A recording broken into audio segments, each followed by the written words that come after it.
Alright guys, here's the deal today. Benjamin and I are going to go ahead and get us a new lick site established here. They're making a new deer cane spot. Been thinking about this for some time. In my previous videos I've mentioned how this area really fills up with a lot of water. Well, here in the Show Me State this year we have been the center of a drought. We've got an area that just naturally catches water, and I'm going to go ahead and take an opportunity to make this a lick site. Got some trees that are a little bit of ways away from where I'd like them to be for nighttime photos, but we're going to give it a whirl and see what happens. Well guys, you may have noticed a tractor sound heading our way on that last clip. The landowner, being the super gracious guy that he is, came down here and kind of made quick work of this area for us. Pushed this old beat up willow out of the way.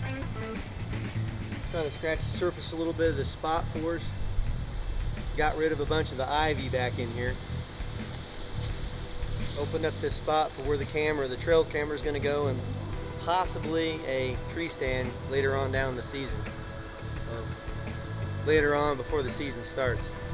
So we're going to get after the putting the deer cane in here. Since this site is a site that we haven't done anything with before, it's a new site, I'm going to throw down 2 bags of this stuff mixed up, and I brought some trash cans in too to kind of give this dry area a good head of water, because we got some water in the trash cans, and maybe that'll kind of help seep the stuff down into the soil a little bit better.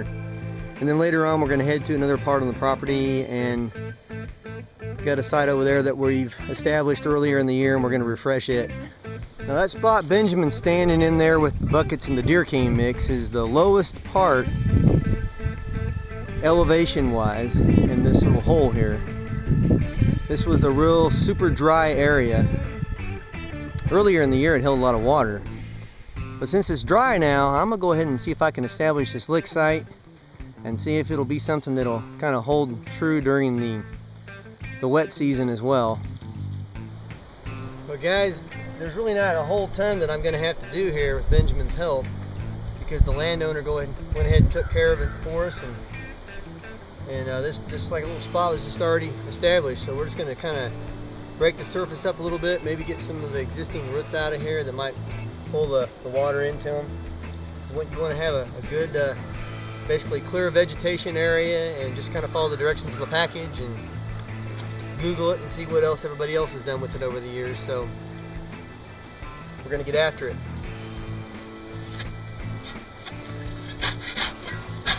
Just kind of break it up a little bit like this.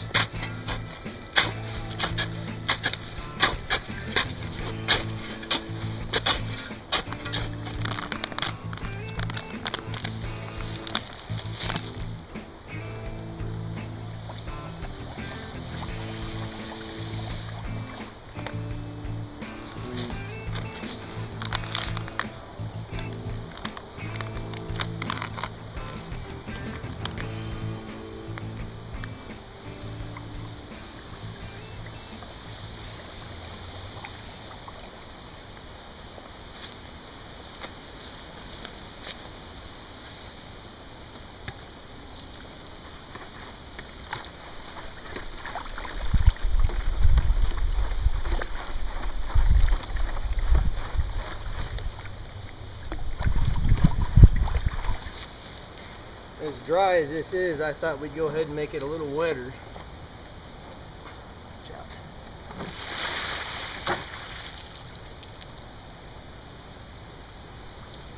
Before we added the mix here.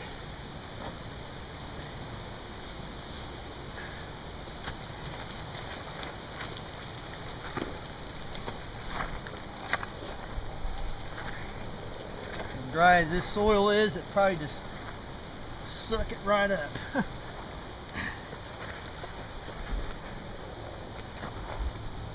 of like mixing concrete. Give me some more water. Concrete is not necessarily the strongest when it's wet. I've always tried to keep it as dry as possible when I'm mixing it. Alright Benjamin, let's go ahead and I'll let you do one and I'll do one.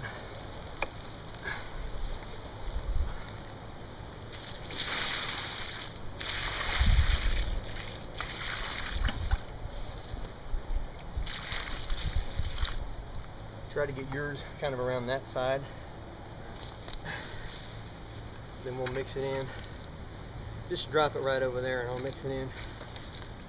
Kind of spread it around real good like I was doing. Come right over here with some of it. There you go.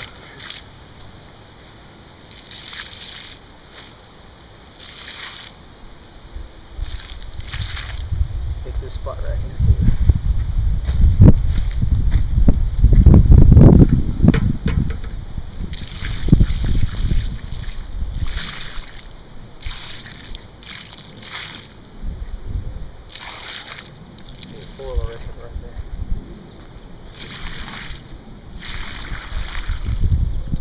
Well, we got another trash can full of water here. I was going to try to save that for the other side where we've got the existing lick site, but I'm going to go ahead and dump it on this one. It's super dry here, and probably just get some water from one of these ponds for the other one. As soon as the water starts coming out, you can lift up in the back.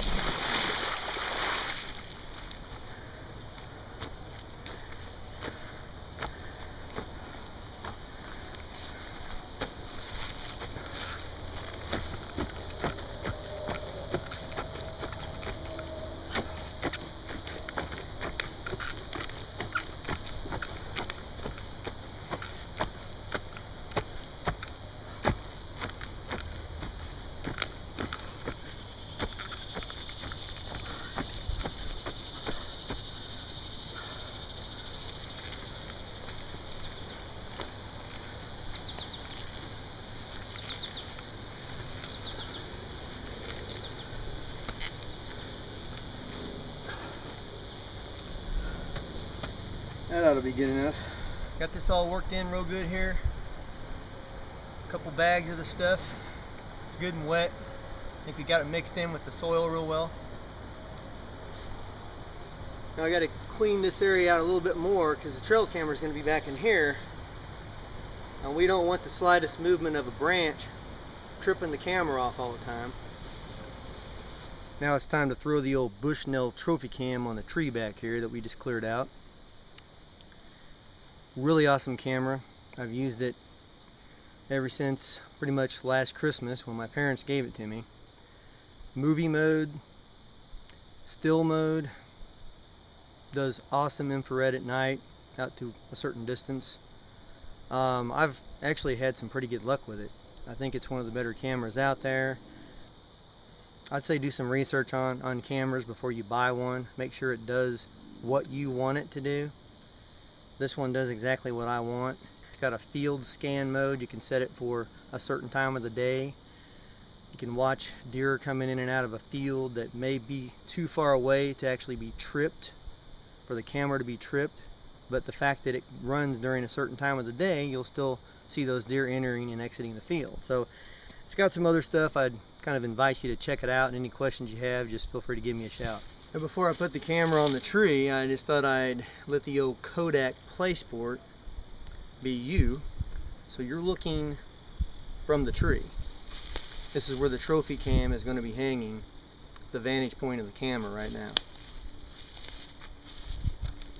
I try to get as many limbs as possible within reason. I still want concealment, but I don't want all these little leaves and stuff setting the camera off. And from my experience, it does do that. It can handle a little bit of movement, but from experience, earlier in the year when we had a lot of wind, January, February, I had one time where I had set it to take 3 pictures at a time, so it actually had over 3,000 photos in one week or so. It was about a week or so period, I think, if I remember right. So I've since learned how to tweak the settings and kind of know what it's looking for, and there's some sensitivity settings on there and whatnot too you can kind of fool around with. Another thing I might add too it may be obvious, but it's always kind of nice to point these things out, especially for folks who haven't used the trail camera before. When you put this on the tree, if your subject is out there and you've got it like this, you're going to be taking pictures of stuff at the ground. Well, I know there's going to be deer beyond the deer cane site that we just put up. So I'm going to need to find some way, probably a stick or something, I don't know. Maybe shave out a little bark to actually take this thing and move it up a little bit to where it's level, shooting out across that field. And then I'm going to actually see more footage and pictures than I would if it was pointing down at the ground. Alright, after applying various leveling techniques here, different things you can do with bungee straps and whatnot, we've got this camera pretty much level, and we've popped the card out, put it in the Kodak PlaySport, and after we took some pictures with it and we're satisfied with the pictures it's taken, so we're going to go ahead and wrap this up here and head over to the other side of the property. There's the camera, straight west.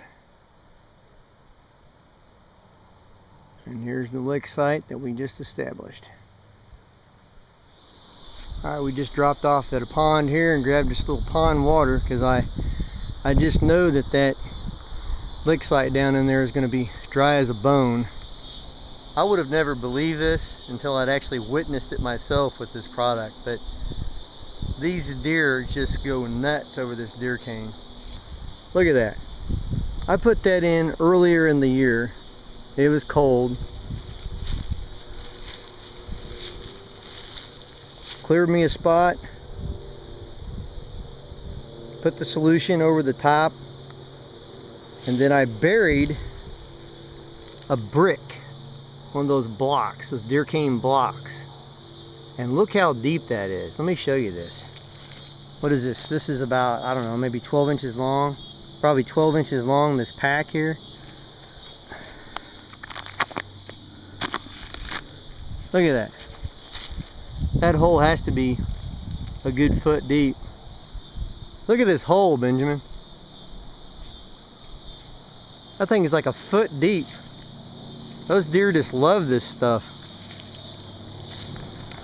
I'm not really too sure what good this pond water is going to be. I haven't looked at this site for a while. I didn't expect it to be this deep. So maybe I'll just take it and spread it along the top. Probably put most of it down inside of there.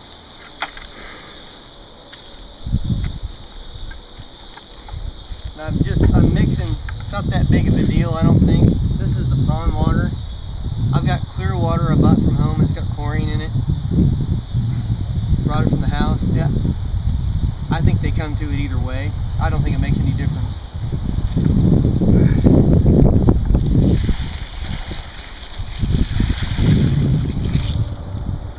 Just in case there's still some minerals up there in the top, I'll go ahead and hit the top of this pond water.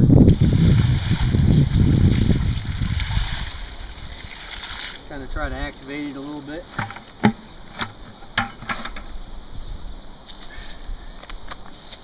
And we'll go ahead and get our mix going in the water from the house.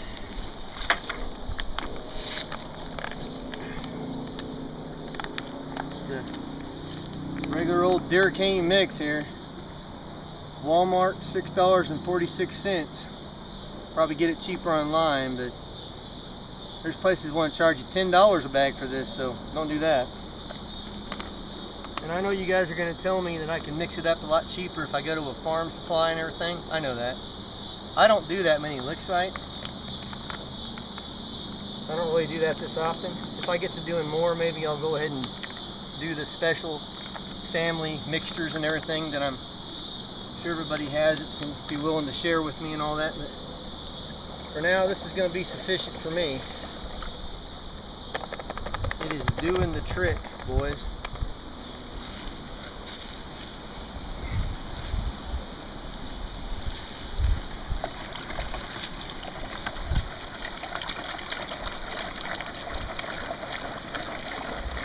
I think that's about the best way to mix it I've found right there.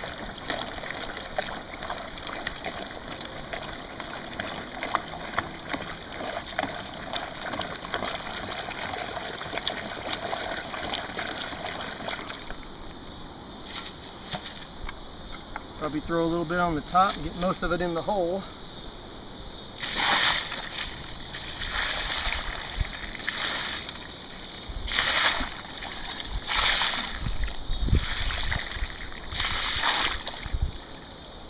Keep them coming to that.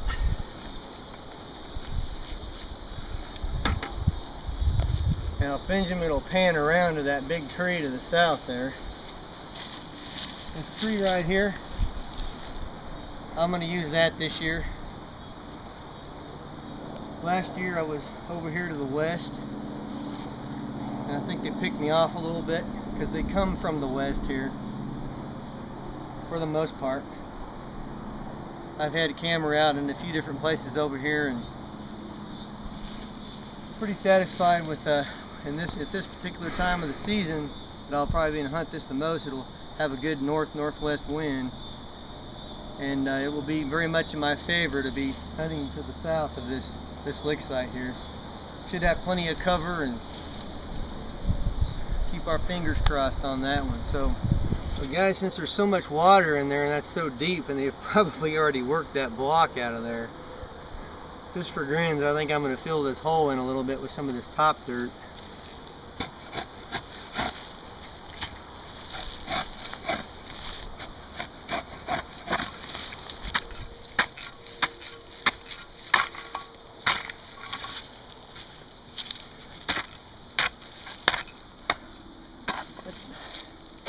Soil is just so dry this year.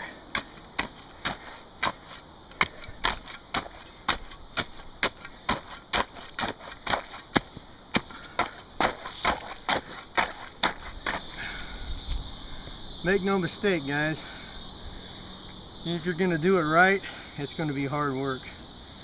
And this ground has been hard this year. I just got done breaking a bunch of the stuff up and putting it in there and mixing it up like we did on the last batch, concrete. This is a lot harder soil over here. Thanks for sticking with us. It's been a long video. Kind of like to take you along with me and show you everything I do. This is a family show. Kind of developing a theme here. It's Show Me State or Missouri, hunting and fishing, family style.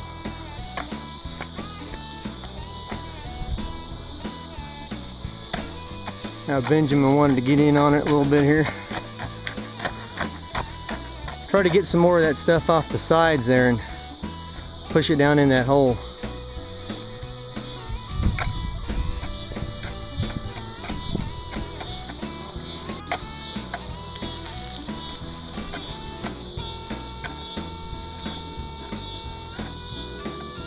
Get you a big chunk.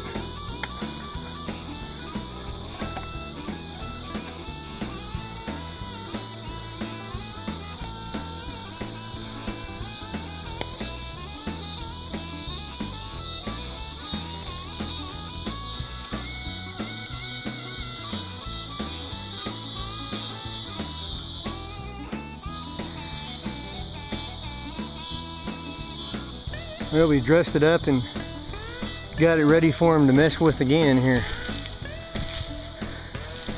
That's getting to be quite the sight. Benjamin's not in love with this stuff, but he still comes out here with his dad, and I appreciate that. You dads need to get out there with your kids, and of course your moms need to do the same thing.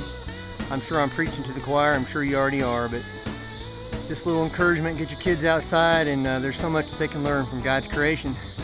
Till next time, happy hunting to you.